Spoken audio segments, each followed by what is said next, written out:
Se você já esteve dentro de um carro, você deve saber que quando ele faz uma curva para um lado, você sente uma força te jogando para o outro lado. Assim como se você já esteve em alguma coisa que gira, como um negócio desse aqui, você já deve ter sentido essa força também, te puxando para fora do círculo, te jogando para fora do círculo. Mas acontece que essa força é uma mentira. Vamos então descobrir o que é essa força, o porquê dela não existir e o que exatamente está acontecendo nessas situações e em outras parecidas. Boa tarde, povo! Eu sou o Fred e hoje é dia de falar de força centrífuga e movimento circular. Mas antes disso eu quero lembrar que se você gostou desse vídeo, se você gosta desse tipo de vídeo e você quer ver mais coisas assim, você pode se inscrever aqui embaixo e até jogar alguma coisa nos comentários aí, alguma sugestão que você queira que eu faça nas próximas semanas. Fora isso, se você tiver alguma dúvida sobre esse vídeo ou uma dúvida de física em geral, você pode vir falar comigo ao vivo. Eu faço lives na Twitch quase todo dia. O link tá aqui embaixo se você quiser bater um papo lá. Ok, então o que tem de semelhante nas duas situações que eu descrevi ali no começo? Os dois são chamados de movimentos circulares. Faz todo sentido o gira-gira ter um movimento circular, afinal ele é uma coisa redonda com um eixo no meio, então todos os pontos dele vão sempre descrever um círculo em volta desse eixo. Mas o carro, quando faz curva, não é tão diferente assim, vem comigo. Toda curva não é nada mais, nada menos do que uma parte de um círculo, olha só. Não interessa o quão aberta, não interessa o quão fechada, não interessa o quão curta, toda curva vai sempre ser descrita perfeitamente. Quer dizer, aqui não perfeitamente porque eu não sei desenhar círculo e nem curva, vai ficar tudo torto, mas toda curva, acredita em mim, toda curva pode perfeitamente ser descrita por um pedaço de um círculo, tá? Por que isso é importante? Porque entender que uma curva é na verdade uma parte de um movimento circular faz a gente conseguir explicar muita coisa que acontece numa curva. Se a gente consegue descrever o que é um movimento circular, o que acontece, quais são as relações entre as coisas, a gente consegue explicar também muitos fenômenos que rolam numa curva. A outra coisa importante é que a gente consegue definir um raio para qualquer curva, que vai ser importante se você quiser calcular a força que você precisa para se manter na curva. A gente vai chegar nisso depois. Quando o gira-gira começa a rodar, ou quando o carro começa a virar para algum lado, a gente meio que sente uma força puxando a gente para longe desse círculo que ele descreve.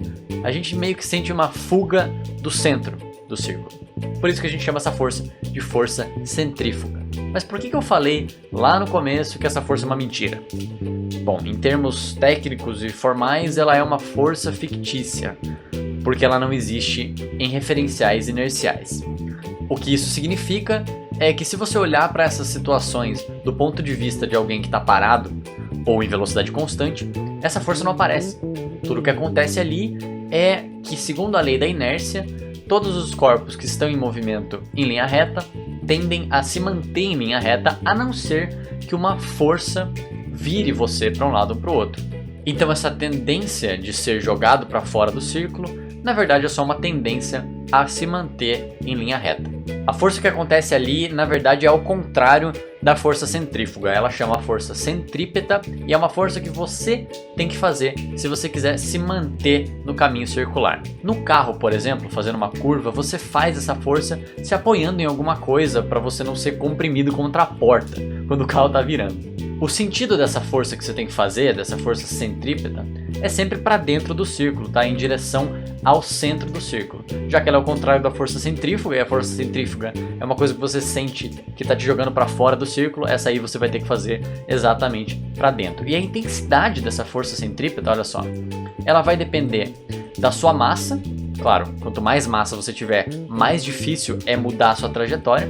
Vai depender da sua velocidade ao quadrado, porque também, quanto mais rápido você tiver, mais difícil é fazer uma curva. E vai depender também do raio dessa curva. Por isso que era importante a gente definir um raio de uma curva do carro lá atrás, lembra? Quanto maior for esse raio, ou seja, quanto maior for esse círculo, mais fácil vai ser fazer essa curva, mais fácil vai ser fazer essa força que você precisa para se manter essa curva. Claro, porque num círculo maior, você vai fazer uma curvazinha mais suave. Só isso. Mas espera, uma última coisa. Se tem uma força envolvida, pela nossa segunda lei de Newton, né? Força igual a massa vezes aceleração, quer dizer que tem uma aceleração envolvida aí, uma mudança de velocidade. Então, Como é que você consegue fazer curva ou fazer movimento circular em velocidade constante? Primeiro, peraí, deixa eu trocar esse R pequenininho aqui por um R grande, só porque eu botei um R grande aqui e a gente não ficar confuso, tá? Segundo, aceleração é sim mudança de velocidade, mas ela não quer dizer só mudança do valor da velocidade, tá? Ela não quer dizer necessariamente que você vai ficar mais rápido ou vai ficar mais devagar. Quando você faz um movimento circular, o que acontece é uma mudança na direção da velocidade. E isso também é aceleração, tá? Vamos pegar aqui no nosso círculozinho que a gente desenhou. Se você está nesse ponto aqui, por exemplo, a primeira lei de Newton, a lei da inércia que a gente falou agora há pouco, diz que você tem a tendência de continuar em linha reta, ou seja, a sua velocidade ela vai apontar tangente ao círculo, tá? Nessa reta aqui que passa no círculo em um ponto só. A gente chama essa reta de reta tangente. E em qualquer ponto do círculo, a sua velocidade vai ser tangente. E o que vai acontecer é que a sua força para dentro do círculo, ou a aceleração que você assume, que tem o mesmo sentido, a mesma direção da força, vai te jogar para dentro do círculo. O que quer dizer que essa velocidade aqui vai acompanhando o círculo. Então quando você estiver, por exemplo, nesse ponto aqui, você pode manter o mesmo valor da velocidade, você pode estar correndo rápido igual, mas a direção da sua velocidade mudou, porque ela tem que também sempre se manter tangente ao círculo. Isso vale para o movimento inteiro, tá? Beleza, vamos voltar aqui então. Deu para entender por que a gente chama a força centrífuga de uma força fictícia?